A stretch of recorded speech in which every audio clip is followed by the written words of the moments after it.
All right, I'm already back with another video.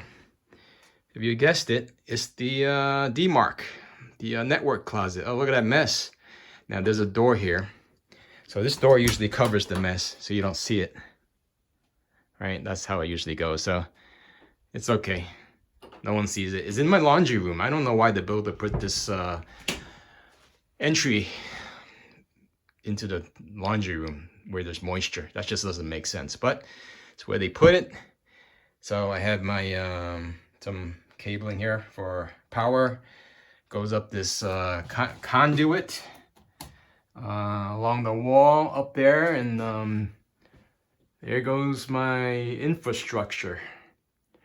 Right, so the internet comes in, well, and then it comes in somewhere in that mess. The internet comes in, and it goes up there, and I have a cable modem, and well, actually I had two modems up there, and two routers. Both of them are Ubiquiti. What are they?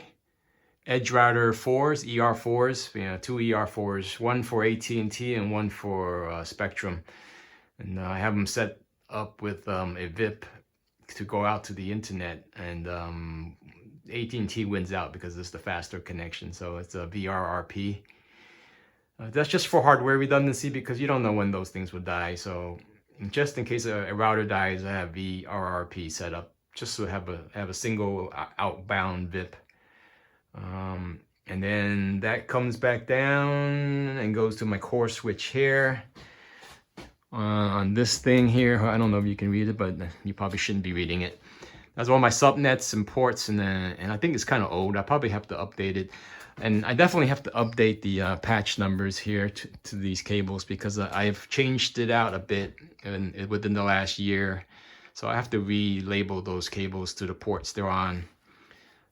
So this is a single point of failure.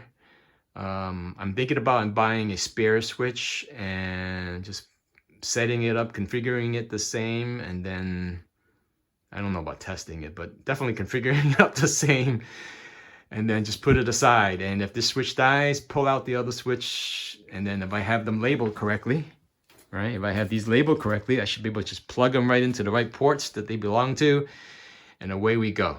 So that's the idea. Right now with supply, I'm not sure I want to do that, but I guess I will. So that's my redundancy, right? Buy another switch and configure it the same, and hope you never have to use it. Small amount of money to spend for insurance, you might say. Or so this mess here. Well, I do. You know, these are all the cablings that go to the room, and these connections are the 10 gig connections that go to my core, my home lab, and to my office. So only my home lab and my office have 10 gig. No one else in this house needs 10 gig except for those two locations. So and everything else is self-explanatory, right? You got the fiber coming through here. Also the cable modem comes in via one of these cables somewhere over here for Spectrum because they're still using coax. My red cables here are for PoE, and this is the standard key for the TVs, for the antenna up in the attic. All right, hope you enjoyed.